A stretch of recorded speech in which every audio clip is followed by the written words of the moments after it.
Welcome to this edition of Lancaster Perspective. I'm Mike Miller. Thanks for joining us today. My special guests from Creative Recovery, Andrea Arnett and Erins Smith. How's everybody doing? Good. Thanks for having us. Thanks for coming in today on this beautiful day. There's no snow. There's no rain. This is nice to be inside, right? Yeah. Due for a break. Yeah, we are due for a break. Well, the last time we had you on, Andrea, you guys were just starting up the Creative Recovery, and you have gone great guns. Talk a little bit about what's happening. So, since we're last on, we got our CARP accreditation, and that's for all services. So, integrated behavioral health services, case management, and our recovery housing component. So, everything's accredited. Our next step is to apply with the state and then get in network with Medicaid. So, we got a lot of good stuff going on. The community has really reached out. And we're getting calls, a lot of local people. So our name's getting out there and a lot of positive feedback. That's great. Yeah. Website, phone number, address. I know it's on Main Street. I know. Yep, behind the BP station. Right, we're 551 East Main Street. Our office is in the rear in our parking lot as well. And then our website's creativerecovery.com. And phone number 614-404-6008. Our intake is open 24 hours a day, 7 days a week. So they can reach out to that line in crisis situation, need to get into treatment, want to get into our recovery housing, whatever the case may be. We are available 24 hours a day, 7 days a week. And this is mail only, right? The housing component's mail only. We can house up to Okay. 16. As far as all of our other services programs, they're male, female, 18 and older. So even if somebody's receiving services somewhere else and just need the housing component, we can provide that for males. If somebody has a stable, safe place to live and just need the treatment component, we can provide that for females and males. Now, the last time I was there, you had several rooms with beds in them, and you were doing some remodeling work. And if I remember right, you moved up in bed. You went from one room to the next room and moved up. Is that how that worked? Is that? So we have a 3-phase in the house program. So everybody starts out in phase 1. They have multiple roommates, high density sleeping. It's designed for that reason because we don't want them isolating. We want them getting up every day, looking for employment, going to meetings, meeting with their counselor, going to NA, faith-based meetings, whatever the case may be that fits their program. We want them being active in the community. Once they start finishing their intensive outpatient program with us, we'll move them on to phase 2. By then we want them working, paying their program fees without help from family and friends, being financially responsible for themselves. If there's any probation, driver's license issues, we start chipping away and resolving those. And then once they get to phase 3, they're pretty self-sufficient. The structure and accountability is switched from us to them holding themselves accountable. So that's kind of how it's just a gradual process through our program. And it's we're glad to have Erin here today because Erin, you've actually been through this. Talk a little bit about your experience. I have. About 6 months ago, I'll back up real quick. I struggled with drug and alcohol addiction for 13 years, and beginning of October, it got bad enough, caught up with me, 13 years, that I was admitted into Fairfield Medical Center, and was there for 10 days, just getting better, detoxing basically, and made some phone calls towards the end of my stay there to get me into longer term treatment. And caseworker and a family member called some telephone numbers, and Andrea from Creed was the first to answer. And didn't know anything about it, but I just knew that I needed to go someplace, just figure out some things, work on myself, and that's what I did. And we need to point out that you are now the house manager there. That's got to be a huge step. I mean, it is definitely. I graduated, completed the program, and John and Andrea felt that I was strong enough in my recovery to take on some of the responsibilities at the house, and it's been pretty unbelievable. I'm sometimes it's hard to believe that I'm actually where I am. A lot of things have happened in 6 months, and it's great. One of the things that actually I had some questions from some viewers that when you were at your lowest, what was going through your mind? What was Defeated, hopeless. I thought the only way out was death. I mean, that's just the reality of it. I'm stuck with this forever, and you get stuck in a cycle of I feel horrible because of this addiction, things that I'm doing, but because I feel so bad, let me do what I'm used to doing, and that's substances, and to try to mask it and block it out, but it stops working after a while, and it's just hopeless and despair. now that you're recovering, you're doing all these things, advice that you would have to maybe parents or relatives or just anyone in general, somebody going through crisis? Patience, understanding. And for me, it's been a lot of little things, having structure in a day, waking up, making my bed, meditating, journaling, taking a walk. Those things make a huge difference for me. Have some sort of semblance of a normal life, and start putting the pieces back together. But I don't think things happen in time. If you keep doing the next right thing, good things start to happen. How many residents do we have now in the house? 12. 12. And are they all from Fairfield County, or they come from other counties? Or? They're from all over. We get some gentlemen that are local. That's just a phone call. Heard about us. Some find us online. Some are from residential treatment, the hospital, jail, prison. It's all walks of life. Right. So it's kind of a little bit of everything. That's- We actually, in the last probably 30 days, we've actually had a gentleman from Florida and a gentleman from Las Vegas. Wow. So it's not even just in the state of Ohio. Wow. It's all over. That's most difficult thing you faced when you took this job? All the different personalities, navigating through how Dealing with Andrea, that's what you're talking about. yeah, that's a roundabout way of Okay, saying I feel your pain. Yeah. No, definitely all the different personalities, and just being responsible. I mean, not only to myself but to all the other guys, and yeah, it's a pretty big undertaking, but it helps keep me on the right path. Yeah. Too. So as much as I try to do for other people, they do just as much for me. Now, do you, after you got your CARF train or your certification and all those things, what's the next step? Where are we just? Is the state application, Okay. and then getting a network with Medicaid. So those are the next two big goals to achieve, and hopefully that will all be taken care of and completed, approved in the next probably 60 days at the most. That was a question somebody asked me too. The cost, how is that offset, or is it donations? How is it? So it's private pay. Our recovery housing is $600 a month. To move in, it's $650. It's $50 processing fee. That includes all of their case management, all their treatment, their weekly drug screens, all their utilities, laundry, free of charge, all the cleaning supplies, everything they need to live on, but their food and clothing. But then the case management picks that up.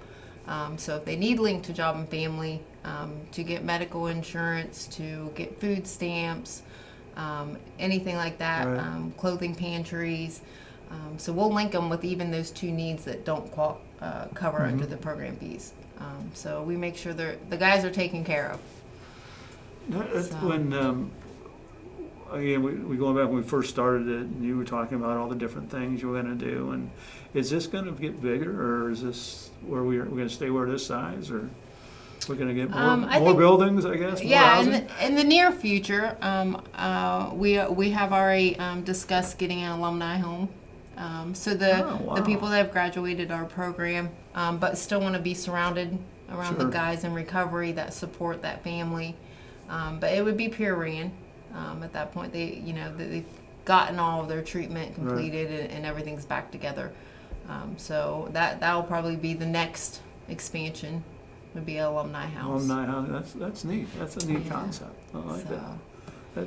So you talked a little bit about seeking employment, and I know we've talked a couple of times about different things.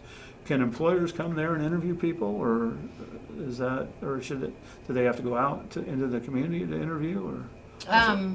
Actually, we've had, and it was only about 2 weeks ago, we had a employer stop, heard about Creed, and actually talked to 3 or 4 of our guys about coming to work for them. So, word of mouth, it gets Yeah. out. We help the guys with job placement. Mhm. We have a resource room where they have access to do their resumes, to look online for employment, things like that. We'll help them navigate through that, but we won't do the work Sure. for them. Oh, yeah, So, absolutely. Yeah. We're willing Yeah. to work as hard as they're willing. they are. Mhm. Yeah. So you've worked your way into this job, and but when you were out there and searching for employment, how did you feel when you went in? Did you feel like, I'm going to get a job, I'm not going to get a job, or It's pre or post? pre? Pre. Yeah. Yeah, no, not so much. I mean, I managed to hold down jobs for periods of time. I had a couple jobs that lasted longer than I thought they would, Mm-hmm. but it's entirely different in hindsight how my work ethic has changed, and it goes back to responsibility and feeling good, just putting in a day's work. Right. It's an amazing feeling. Absolutely. Yeah. Anything that you want to do down the road that if this ends, or you decide to do a career, anything that you would really want to do? Yeah, it's definitely a possibility. There's so many possibilities out there right now, and yeah, it's pretty open-ended. I'm excited about the future. I don't know for sure, but that's part of the excitement. I have different options now. So That's going to make you feel good. It feels great. Yeah, That's great. What advice would you give to somebody that maybe is battling right now? We talked a little bit earlier about families, but what about an individual? That's just not. You've been through it. What do you tell people? It's not to lose hope. Not to sound cliche, but you just have to really want to change your life. I waited around for years expecting something different to happen, and it doesn't. You have to start putting in the effort to turn your life around. And like I said, when you start making the right decisions, good things start to happen. Now, you mentioned earlier that they're all held accountable. They have to get up, they've got to Absolutely. clean their room and do all those things. Mhm. Is there a reporting? This Yeah, guy right. right This here. guy, Aaron, What I'll do is you're the hammer, huh? Right. Yeah. Yeah, I've got a daily routine that I do. I go through, make sure the chores are done, beds are made, the areas are picked up, no one's setting the carpet on fire, things like that. So yeah, definitely a lot of accountability. The guys make sure to hold themselves accountable because I'm not there every minute of the day. Mhm. So they have to make sure that they hold each other accountable. Now, I've seen on Facebook a couple times, and it seems like everybody likes to eat. Is there a cook, or do they cook their own, or? No, they prepare their own meals. Some guys are microwave pizza guys. Uh-huh. Other guys will make a big meal for everyone, and they'll have like a family meal. We got all walks of life, so some of them will be willing and patient enough to help some of the other guys who aren't as familiar around the kitchen. So it just depends, but that's their responsibility. So We try to do every few weeks a community dinner where Uh-huh. a couple of guys will cook and will help clean up. That's nice. We've got a couple good cooks in the house for sure. Mhm. Is there like a structure that you do? Again, classes that they have to attend, or So everybody needs to complete IOP. IOP, Yeah, which which is is intensive outpatient. okay. Even if they've completed it while they were in treatment, a couple of the gentlemen that came from out of state or so forth had already had IOP. We still want them to do a couple weeks just to get transitioned into our program, our recovery housing and stuff. That way we know they're stable and they're doing okay. They're not struggling with anything. But some of the other gentlemen that have not had any IOP, they'll do the full program. So we meet them where they're at. If somebody has already had quite a bit of IOP, Right. we're not going to put those same things. If somebody comes to us with a couple years sobriety, they're at a different place in their recovery. So it's wherever they're at is where we'll meet them. Now, is there somebody new comes in? Is there the transition in? Is that they're there all the time, or they come for a couple hours and leave and then come back, or how does that work? No, once they go through intake and they're in our recovery housing, is the component we're talking about. All the guys know the most important person there is the newcomer. So if all the guys are going to a meeting, the newcomer is the first one that they welcome. Make sure he gets in the car, make sure he gets to a meeting. If he needs to go to the grocery store, everybody, hurdles around that newcomer because they're at a very delicate place in their recovery when they first get in there. A lot of them are scared. They don't know what to expect. New people, new faces, new town. Sometimes, so everybody really wraps their arms around them. The guys, when we say it's a Creed family, it truly is. Sure. They really do rely on each other. We had a birthday celebration for a gentleman a couple of days ago that his family wasn't local. And all the guys were more excited than the birthday guy to hide in our group room and him walk through the door. So they truly do care about each other and are there for one another when they need to talk. And it's pretty amazing to watch. It is. So. There's another group that you've been involved with, or startup, Project Fort. Talk a little bit about that. Just a few comments about that. So we recently partnered with Project Fort. It's for Fairfield County and its first responders, and they just recently launched that. Actually, Erin was one of the very first. Project Fort responded to him, and the main goal there is to when they go out on an overdose call, placement, whether it be at the hospital if it's that critical, Right.